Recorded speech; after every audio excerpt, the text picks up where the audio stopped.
సిద్ధమవుతోంది. రాధాకిషన్ స్టేట్మెంట్ లో కేసీఆర్ పేరు కూడా ప్రస్తావించారు. కేసీఆర్ ఇంటి నుంచి పేపర్ పై చేత్తో రాసిన కొన్ని ఫోన్ నెంబర్లను తనకు అందాయని, వాటిని ఎస్ఐబిలో ప్రణీత్ రావుకి ఇచ్చి ట్యాపింగ్ చేయించానని రాధాకిషన్ తన స్టేట్మెంట్ లో చెప్పారట. ఇక కవిత సంతోష్ రావులను కూడా విచారించి ఆ తర్వాత కేసీఆర్ను విచారించేటువంటి ఆలోచనలో ఉన్నారు. అయితే కవితకు నోటీస్ ఇచ్చేందుకు రెడీ చేస్తున్నారట సిట్ అధికారులు. సో మాజీ ఎంపీ సంతోష్ విచారణకు సిట్ ఏర్పాట్లు చేసింది. ఇప్పటికే హరీష్ రావును విచారించిన సిట్ ఇక సంతోష్ రావు కూడా విచారించబోతోంది. హరీష్ రావుని 7.5 గంటల పాటుగా విచారించిన సిట్ అధికారులు తదుపరి ఇప్పుడు సంతోష్ రావు, కవిత, ఆ తర్వాత కేసీఆర్, మధ్యలో కేటీఆర్ కూడా పిలిచే అవకాశం ఉంది. అయితే కేసీఆర్ తన స్వహస్తాలతో రాసినటువంటి ఒక నెంబర్లకు సంబంధించిన చిట్టీని రాధాకిషన్ రావుకి ఇస్తే రాధాకిషన్ రావు ప్రణీత్ రావుకి ఇచ్చి వాటిని ట్యాప్ చేయించారట. సో కేసీఆర్ పేరు ప్రస్తావనకు వచ్చింది కాబట్టి దాంట్లో కేసీఆర్ని పిలిచే అవకాశం ఉంది. మా ప్రతినిధి మధు ఉన్నారు. మధు, సో హరీష్ రావు విచారణకు వెళ్ళారు. హరీష్ రావు విచారణలో ప్రధానంగా పిలవడానికి ఒక ప్రైవేట్ మీడియా యజమాని ఇచ్చినటువంటి స్టేట్మెంటే అన్నారు. కానీ హరీష్ రావు బయటకు వచ్చిన తర్వాత అదంతా డొల్లు సొల్లు, అందులో ఏం లేదు, ఏ ఒక్క ఆధారం లేదు, నన్ను అడిగిన క్వశ్చన్ మళ్ళీ అడిగారని చెప్తున్నారు. ఇప్పుడు స్వయంగా కేసీఆర్ పేరు వస్తోంది, అది రాధాకిషన్ రావే ఇచ్చారు స్టేట్మెంట్ అనే రకంగా బయటికి సిట్ చెప్తున్న నేపథ్యంలో ఏం జరగబోతోంది, దీని ఎంతమేర బీఆర్ఎస్ పార్టీ లేదంటే కేసీఆర్ని విచారిస్తే రియాక్ట్ అయ్యే అవకాశం ఉంది? ఎగ్జాక్ట్లీ, జనరల్ గా కాంగ్రెస్ అధికారంలోకి రాగానే మొదటగా ఫోన్ ట్యాపింగ్ విషయంలో ఎక్కువగా కేటీఆర్ పైన ఆరోపణలు చేశారు. కేటీఆర్ గురించి ఎక్కువ పెద్ద ఎత్తున ప్రచారం జరిగింది. కానీ ఇక్కడ మొత్తం ఫోన్ ట్యాపింగ్ వ్యవహారంలో కేటీఆర్ పేరు ఎక్కడ కనపడట్లేదు. ఈ హరీష్ రావు సంబంధించినటువంటి విచారణ ముగిసింది. తదుపరి నెక్స్ట్ విచారణకు సంబంధించినటువంటి విషయంలో కవిత, సంతోష్ రావు, కేసీఆర్ ను విచారించే అవకాశం ఉన్నటువంటి అంశం బయటికి రావడమే ప్రస్తుతం చర్చనీయాంశం అవుతుంది. అసలు ఏం జరుగుతా ఉంది ఫోన్ ట్యాపింగ్ వ్యవహారంలో, సిట్ దర్యాప్తు ఏ ఆధారాలతో కొనసాగుతుంది అనేటువంటిది ప్రస్తుతం నిజంగానే ఇది ఒక ట్విస్ట్.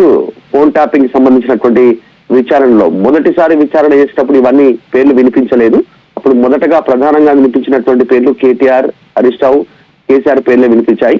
కానీ ఇప్పుడు కేటీఆర్ పేరే వినిపించట్లేదు ఫోన్ ట్యాపింగ్ సంబంధించినటువంటి విషయంలో. ప్రస్తుతం అధికారులు ఇచ్చినటువంటి వాంగ్మూలాలు కానీ, వాళ్ళు చెప్పినటువంటి సమాచారం కానీ, వాళ్ళు వెల్లడించినటువంటి పేర్లతో ఇప్పుడు కొత్తగా ట్విస్ట్ కనిపిస్తా ఉంది. రాధాకిషన్ వాంగ్మూలంలో పెద్ద ఆయన పేరు, స్లిప్లపై కొన్ని ఫోన్ నెంబర్లు ఇచ్చారనేటువంటి వార్త రావడం, బీఆర్ఎస్ లోని బాధితులను కూడా వరుసగా విచారించే అవకాశం ఉందనేటువంటిది. ఎందుకంటే బీఆర్ఎస్ పార్టీలో ఉన్నటువంటి నాయకుల ఫోన్ నెంబర్లు కూడా ట్యాప్ అయ్యాయి అనేటువంటిది మనం చూసాం. ఎవరెవరు ఇప్పటి వరకు ఆ విచారణలో పాల్గొన్నారు, ఈ ఫోన్లు ట్యాప్ అయ్యాయి అనేటువంటిది. ప్రస్తుతం బీఆర్ఎస్ లో ఆర్ఎస్ ప్రవీణ్ కుమార్ ఉన్నారు, మాజీ ఎమ్మెల్యేలు ఉన్నారు, కొంతమంది ఎమ్మెల్యేలు ఉన్నారు, మాజీ మంత్రులు ఉన్నారు.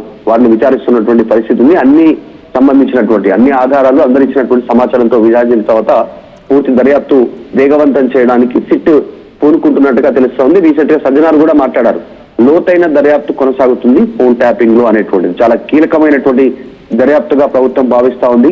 ఒక టైం బాండింగ్ పెట్టింది. ఆ టైం బాండింగ్ లోపల వాళ్ళు ఇవ్వాల్సినటువంటి అవసరం ఉంది. ప్రస్తుతం కవిత సంబంధించినటువంటి భర్త ఫోన్ ట్యాప్ అయిందని ఆమె ఆరోపిస్తా ఉన్నారు. ఆమె భర్త అనిల్ తర్వాత ఆమె సిబ్బందిని కూడా విచారించేటువంటి అవకాశం కనిపిస్తా ఉంది. వారి వాంగ్మూలాలకు సంబంధించినటువంటి రికార్డ్ అయిన తర్వాత వారి ఇచ్చే సమాచారాన్ని బట్టి నెక్స్ట్ సీఎం కేసీఆర్ కి పక్కనే ఎప్పుడు అందుబాటులో ఉండేటువంటి సంతోష్ రావు పాత్ర పైన కూడా విచారణ జరిపేటువంటి అవకాశాలు కనిపిస్తా ఉన్నాయి. ప్రస్తుతం కేసీఆర్ ఓఎస్డీ రాజశేఖర రెడ్డి విచారణలో కూడా కొన్ని కీలక అంశాలు రాబట్టినట్టుగా తెలుస్తా ఉంది. రాధాకిషన్ కానీ తర్వాత మిగతా వాళ్ళు ఇచ్చినటువంటి ఆధారాల ఆధారంగా ఇచ్చిన సమాచారం ప్రకారం సంతోష్ రావు కూడా క్వశ్చన్ చేసేటువంటి సిచ్యువేషన్ కనిపిస్తా ఉంది. ప్రస్తుతం సీఎం ఇంటి దగ్గర నుంచి కొన్ని పేపర్లలో ఫోన్ నెంబర్లు రాసి పంపించారు అప్పుడున్నటువంటి సీఎం ఇంటి నుంచి అనేటువంటిది చర్చ జరుగుతా ఉంది. దీన్ని ఇంకా అధికారులు అధికారికంగా ధృవీకరించినప్పటికీ వార్తా కథనాల్లో కనిపిస్తా ఉన్నాయి.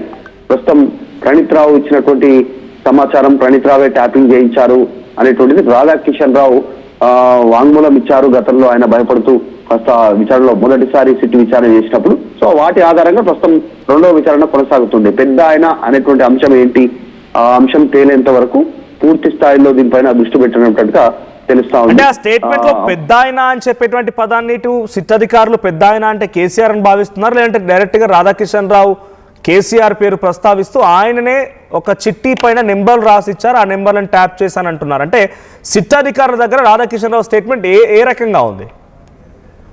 ఎగ్జాక్ట్లీ, అంటే అప్పుడు ఇచ్చినటువంటి ఆధారాల ప్రకారం ప్రస్తుతం బీఆర్ఎస్ నాయకులకు సంబంధించిన ఫోన్ నెంబర్లు కూడా ట్యాప్ అయ్యాయి అనేటువంటిది. ఇది ప్రతిపక్ష నాయకులు, కేవల వ్యాపారవేత్తలు, కొంతమంది ఇంకా ప్రముఖులు, వీళ్ళకి సంబంధించినవి కాకుండా బీఆర్ఎస్ పార్టీ నాయకుల ఫోన్ నెంబర్లు కూడా ట్యాప్ అయ్యాయి. దాంట్లో మహేందర్ రెడ్డి, పట్నం మహేందర్ రెడ్డి కానీ, ఆయన భార్య సునీత కానీ, కడియం శ్రీహరి, ఆయన కుమార్తె కావ్య, రాజయ్య, షంబిపూర్ రాజు, మెదక్ జిల్లాకు సంబంధించినటువంటి మరొక మహిళా నాయకురాలు ఫోన్లు ట్యాప్ అయినట్టుగా ప్రస్తుతం గుర్తించినట్టుగా చర్చ కొనసాగుతుంది. వార్తా కథనాలు వస్తా ఉన్నాయి. వీటన్నిటిపైన దర్యాప్తు వేగవంతం చేస్తా ఉన్నారు. లోతైనటువంటి దర్యాప్తు చేసేటువంటి అవకాశం ఉంది. గతంలో కూడా 2014కు సంబంధించినటువంటి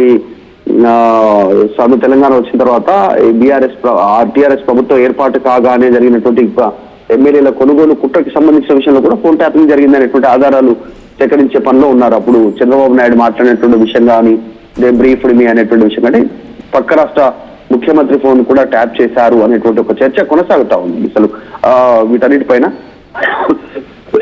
సో లోతైన దర్యాప్తు అయితే కొనసాగుతా ఉంది. కీలకమైనటువంటి అంశాలపైన సిట్ దృష్టి పెడతా ఉంది. Right, thank you Madhu. So మొత్తంగా రాధాకిషన్ రావు ఇచ్చిన స్టేట్మెంట్ ఆధారితంగానే కేసీఆర్ను కూడా విచారించాలని సిట్ నిర్ణయించినట్టు తెలుస్తోంది. అటు కవిత, సంతోష్ రావుల యొక్క ప్రమేయం కూడా దీంట్లో ఉందన్నట్టుగా అనుమానాలు వ్యక్తం చేస్తూ వారిని కూడా పిలిచే అవకాశం ఉంది. ఇక కేసీఆర్ పక్కనే ఎప్పటికీ వెన్నంటే ఉండే సంతోష్ రావుని ముందుగా విచారించి ఆ తర్వాత కవిత, ఆ తర్వాత కేసీఆర్. సో ఇలా విచారణ కొంత సీరియస్గా ఉండే అవకాశం ఉంది. సిట్ అధికారులు ఏ మాత్రం వెనక్కి తగ్గమంటున్నారు. సజ్జనార్ మొన్న హరీష్ రావు పైన ఆయన చేసిన ట్వీట్ చూస్తే అర్థమవుతోంది రాజకీయ ప్రమేయాన్ని ఎంత మేర వాళ్ళు నిర్ధారించాలనుకుంటున్నారనేది. డైరెక్ట్గా రాధాకిషన్ రావు చెప్పిన మాటల్లో కేసీఆర్ఏ స్వయంగా ఓ చిట్టి పైన నెంబర్లు రాసిస్తే ఆ నెంబర్లో నేను ప్రణీత్రావుకు పంపించి ట్యాప్ చేయించానన్నారు. మీరు ఒకసారి గమనించండి, స్ట్రీమ్ లైన్లో కూడా ఎవరెవరు ఎలా అరెస్ట్ అయ్యారు, ఏ రకంగా ఉన్నారు, వాళ్ళ పేర్లు ఏంటనేది. ప్రభాకర్ రావు, ప్రణీత్ రావు, రాధాకిషన్ రావు, తర్వాత ఆరోపణలు ఎదుర్కొంటే ఒక ఎమ్మెల్సీ కూడా అదే సామాజిక వర్గానికి సంబంధించిన వరుసగా వాళ్ళే ఉన్నారు. సో వీళ్ళు టార్గెటెడ్గానే వాళ్ళ టీంని ఏర్పాటు చేసుకొని ఫోన్ ట్యాపింగ్ చేయించారా అనేటువంటి అనుమానంలో ఎటువంటి అతిశయోక్తి లేదు. దానికి చాలా బలమైనటువంటి ఆధారాలనే ఇప్పుడు సిట్ అధికారులు సమకూర్చుకుంటున్నారు. సో ఒకసారి కవిత మాట్లాడుకొచ్చారు ఈ సిట్యుయేషన్ పైన. గుంపు మేస్త్రి, గుంటనక్క ఇద్దరు కలిసి ఆడుతున్న డ్రామా, ఇదేదో మాకు బాగు జరుగుద్ది, అసలు నిందితుల్ని పట్టుకుంటారనేటువంటి ఒక విషయం అయితే కనిపించట్లేదు అని కవిత ఈ విషయాన్ని కొట్టిపారేశారు. ఒకసారి కవిత ఏం మాట్లాడారో చూద్దాం. బోల్డ్ అని విచారణలు చేసింది ప్రభుత్వం. రిజల్ట్ ఏమొచ్చింది? 1. 2, మున్సిపల్ ఎన్నికల టైంలోనే ఎందుకు విచారణకు పిలుస్తున్నారు? మున్సిపల్ ఎన్నికల టైంలోనే ఎందుకు షో చేస్తున్నారు? ఇప్పుడు పబ్లిక్ అటెన్షన్ ఎందుకు డైవర్ట్ చేస్తున్నారు? ఎందుకంటే బీసీలు అడగద్దు, 42% మాకు ఎందుకు ఇవ్వాలని అడగద్దు. హైదరాబాద్ మహానగరంలో చాలా నగరాలలో ఎంత రిజర్వేషన్ వచ్చింది? 31% వచ్చింది. కొన్ని చోట్ల 36 వచ్చింది, కొన్ని చోట్ల 37 వచ్చింది. అంటే 42 మాత్రం ఎక్కడా కూడా రాలేదు. ఆ 42 అడగొద్దు అనేటటువంటి ఉద్దేశంతో ఎన్నికలు అనేటటువంటిది మున్సిపల్ కేంద్రాలలో జరుగుతున్నాయి కాబట్టి మరి ఫోన్ ట్యాపింగ్ అనే విషయం ఎక్కువ పట్టణ ప్రాంతాల్లో ఈజీగా అర్థమవుతుంది కాబట్టి ఆ అడ్వాంటేజ్ తీసుకోవడానికే ఇవాళ విచారణకు పిలిచిరు తప్పితే ఆ విచారణ తుదముడుతుందని కానీ ఆ విచారణ వల్ల నాలాంటి బాధితులకు న్యాయం జరుగుతుందనే నమ్మకం నాకు కాంగ్రెస్ ప్రభుత్వం మీద